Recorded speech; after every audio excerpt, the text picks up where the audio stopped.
जैसा कि आपको पता है, उत्तर प्रदेश की 7 सीटों पर 3 नवंबर को उपचुनाव होने वाला है। वही बात करें बुलंदशहर की तो सभी पार्टियों के प्रत्याशी अपने अपनी सीटों पर जीतने का दावा कर रहे हैं, जिसको लेकर बुलंदशहर विधानसभा से राष्ट्रवादी जनलोक पार्टी के प्रत्याशी ठाकुर पृथ्वीराज सिंह ने कहा कि बुलंदशहर विधानसभा में गुंडाराज रहा है और गुंडों की सरकार रही है, और कहा कि अगर राष्ट्रवादी जनलोक पार्टी में भी विधायक का चुनाव जीता तो बुलंदशहर क्षेत्र की दशा ही बदल दूंगा और विकास की गंगा बहेगी।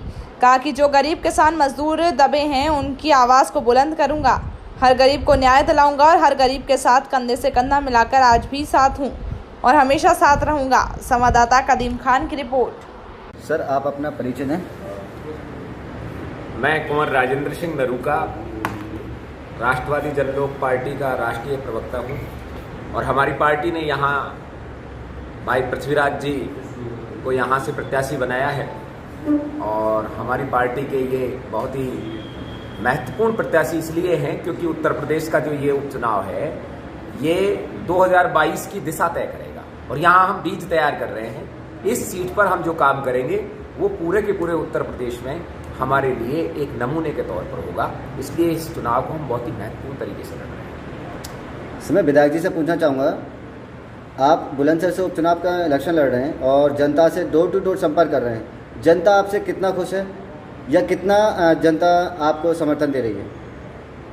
जनता का भरपूर प्यार मुझे मिल रहा है। जनता आज त्रस्त है।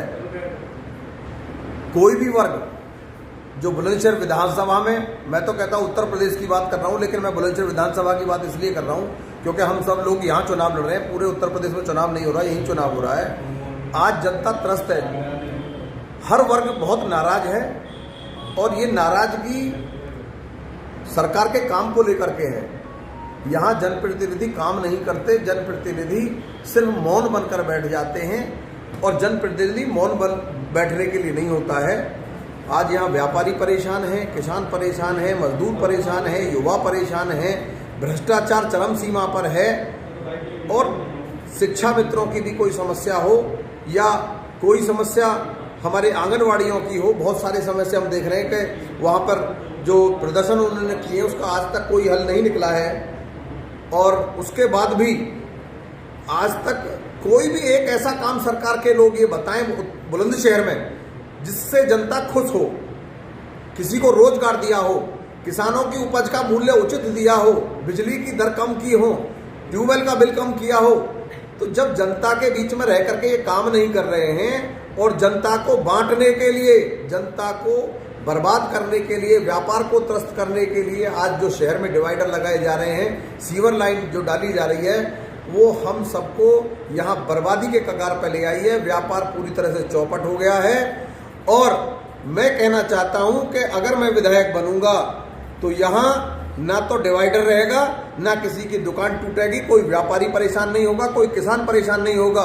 आज किसान का पैसा जो गन्ना मिलों पर पड़ा है, हमारे किसी भी जनप्रतिनिधि ने आज तक उसके लिए कोई प्रयास नहीं किया, जबकि 1 महीने का अगर बिजली का बिल अगर किसान जमा ना करे तो उस पर पेनल्टी लग जाती है। अब सालों से किसानों का पैसा पड़ा हुआ है गन्ने का, उस पर सरकार क्या उसमें अलग से देती है, क्या ब्याज देती है, ये सरकार को सुनिश्चित करना चाहिए। जनता खुश होगी तभी हम सब लोग इस जनप्रतिनिधि उनका कोई महत्व है, अदरवाइज नमूने ला करके बैठा दिए जाएं। आज जो कमजोर प्रत्याशी ला करके यहाँ बैठाए जा रहे हैं या ऐसे प्रत्याशी जो कभी जनता के बीच में नहीं रहते हैं, वो क्या काम करेंगे जनप्रतिनिधि का? ऐसे लोगों को चाहिए कि वो अपने घर बैठें और जो जनता के बीच रहने वाले लोग हैं उनको जनप्रतिनिधि बनाएं। जनता यही काम करेगी तब इसका बुलंदशहर का भला होगा और बुलंदशहर नई बुलंदियों पर पहुंचेगा। सर, मेरा दूसरा सवाल आपसे ये है, एक तरफ बीजेपी वाले जो बेटी पढ़ाओ बेटी बचाओ का नारा दे रहे हैं और इसमें जबकि केंद्र सरकार में यानी पूरे देश में बीजेपी की सरकार है और पूरे देश की ही मैं बात करूंगा कि बेटी ही सुरक्षित नहीं है और बल्कि उत्तर प्रदेश की बात करें तो उत्तर प्रदेश में बिल्कुल बेटी बचाओ बेटी पढ़ाओ नारा एक मजाक बन गया है और बेटी की जो आबरू है वो हर जगह खुलेआम लूटी जा रही है। उसके बारे में आप क्या कहेंगे? इसका जवाब मैं देता हूँ। पहली बात तो ये है, उत्तर प्रदेश में बेटी सुरक्षित नहीं है, ये बात गलत है। पूरे देश के अंदर ही स्थिति ये है कि आज हमारी महिलाओं के प्रति लोगों के अंदर सम्मान की कमी आई है और वो सम्मान इस स्थिति से कम आया है क्योंकि कुछ फेक केस भी बनते हैं, जैसे हाथरस में है। वो इस तरह के केस जो घरवाले ही मार दे बेटी को और किसी व्यक्ति को या किसी परिवार को टारगेट किया जाए तो जानबूझकर इस तरीके के केस मुआवजे लेने कर भी लिए आते हैं। इस तरीके के केस केवल उत्तर प्रदेश में नहीं पूरे देश में है। बेटी बचाओ बेटी पढ़ाओ ठीक है, लेकिन कानून ऐसा कड़ा कर देना चाहिए कि इतनी लंबी प्रक्रिया नहीं हो।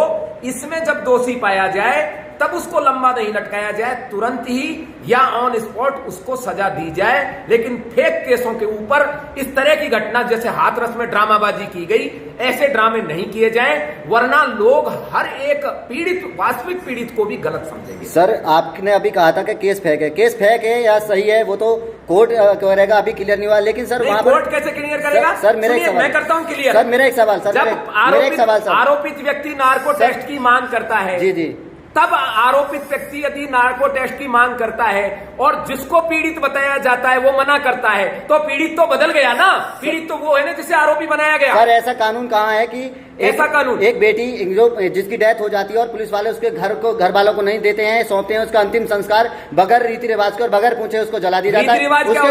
उसके बाद उसकी माँ रोते में कहती है कि मैं हल्दी लगाती हूँ। उनका अपना अपना कोई माँ नहीं कहती, माँ से कहलवाया जाता है जो वो भाभी थी वहाँ। जी अच्छा। और माँ से कहलवाता है चंद्रशेखर रावण, माँ से कहलवाते हैं वो लोग जो देश को और देश की संस्कृति को बदनाम करना चाहते हैं। आपका कहना है उसकी माँ का इंटरव्यू हमने भी देखा है, कुछ नहीं कहा उसकी माँ ने। तो दिक्कत क्या है कॉल डिटेल्स निकालने में? दिक्कत क्या है? इससे पहले उसकी किस किस से बात हो रही थी? क्यों उसका भाई आरोपित नहीं हो सकता क्या? उसकी मां नहीं होती क्या? ऑनर किलिंग इस देश में होती नहीं क्या? सर आपका कहना है कि जो विपक्ष पार्टियां हैं, बीजेपी से जो विपक्ष पार्टियां हैं, विपक्ष की बात है कुछ लोगों की, कुछ पार्टियों की, कुछ गंदे लोगों की। तो हाथरस केस पर राजनीति हो रही है। हाथरस केस में राजनीति हो रही है, जबरदस्त राजनीति हो रही है। जैसे हाथरस केस में पीड़ित कौन है इसकी तो अभी पहचान ही नहीं हुई। पीड़ित पक्ष कौन है ये तो अब सीबीआई की जांच हो जाने दीजिए। जिनको पीड़ित कहा जा रहा है वो पीड़ित नहीं है, वो तो वास्तव में हत्यारे भी साबित हो सकते हैं। अभी तो जांच चल रही है ना। आज की तारीख में टेक्नोलॉजी है, नार्को टेस्ट है, आप पता कर सकते हैं कि कौन व्यक्ति झूठ बोल रहा है सच बोल रहा है। आप बात कर रहे हैं घर को घेरने की, वो नक्सली भाभी कहां से आई वहां? वो कैसे पहुंच गई यदि घर गिरा हुआ था तो? घर नहीं गिरा हुआ है, ये घर घेर रखा है लोगों ने ताकि 14 दिन बाद इसकी रणनीति बनाकर 100 करोड़ रुपए खाकर जो विदेशी फंडिंग हुई है जिससे ये प्रकार का वो किया जाए। सर हाथरस में कांड हुआ था, यहाँ का चुनाव लड़ रहा है, चुनाव है, इसमें इन चीजों का ज्यादा मुद्दा नहीं है। आप दूसरी बात जो पूछ रहे थे वो पूछिए। जी दूसरी बात सर मैं पूछूंगा, राष्ट्रवादी जनलोक पार्टी से आप जो इलेक्शन लड़ रहे हैं पृथ्वीराज चौहान जी, पृथ्वीराज सिंह जी, तो क्या आपकी पार्टी का कोई भी प्रत्याशी हाथरस गया था जो अभी आप कह रहे हैं, या क्यों नहीं गया? हमारी ही टीम ने जाकर हाथरस में जो वास्तविक पीड़ित है, जिनको आरोपित बनाया हुआ है, उनकी बात पहुंचाई कि ये जांच सीबीआई से होनी चाहिए। वो विपक्ष वाले चिल्ला रहे थे कि सीबीआई से जांच के साथ सुप्रीम कोर्ट के जज की मॉनिटरिंग ही हो। हमने कहा जरूर होनी चाहिए, क्यों नहीं हो, ताकि दूध का दूध और पानी का पानी सामने आ जाए। क्योंकि हम सुनपेड़ फरीदाबाद के पीड़ित हैं, ऐसे ही हमें बदनाम किया गया था वहां और जानबूझ के वहां उल्टा निकला। घर के लोगों ने आग लगाई थी और सब फंसाया दूसरे लोगों को। सर मेरा लास्ट सवाल आपसे ये होगा, अगर राष्ट्रवादी जनलोक पार्टी सत्ता में आती है या बुलंदशहर उपचुनाव की सीट आप जीतते हैं, तो जो दबे हुए किसान हैं या अनुसूचित जाति के कुछ लोग हैं या गरीब लोग हैं या जिन लोगों को सरकार द्वारा या किसी भी जो लोग हैं जो बुरी संगत के उनके द्वारा दबाया जा रहा है, उनकी आवाज़ को कितना बुलंद करेगी पार्टी और हर गरीब के साथ राष्ट्रवादी जनलोक पार्टी कितना साथ देगी? या प्रत्याशी जो हैं अगर सत्ता में आते हैं तो कितने गरीब लोगों के साथ? हमारा प्रत्याशी गरीब के साथ है, किसान के साथ है, और आप जो अभी बता रहे थे अनुसूचित जाति के लोग, ये गलत बात है। आज उत्तर प्रदेश में सबसे ज्यादा पीड़ित हम ठाकुर हैं, जिन्हें बदनाम किया जा रहा है। लोग कह रहे हैं ठाकुरवाद की सरकार है और हाथरस में हमारे आरोपितों को वहां ऐसे बंद कर दिया गया। केवल एक प्रेम प्रसंग जैसा मामला था।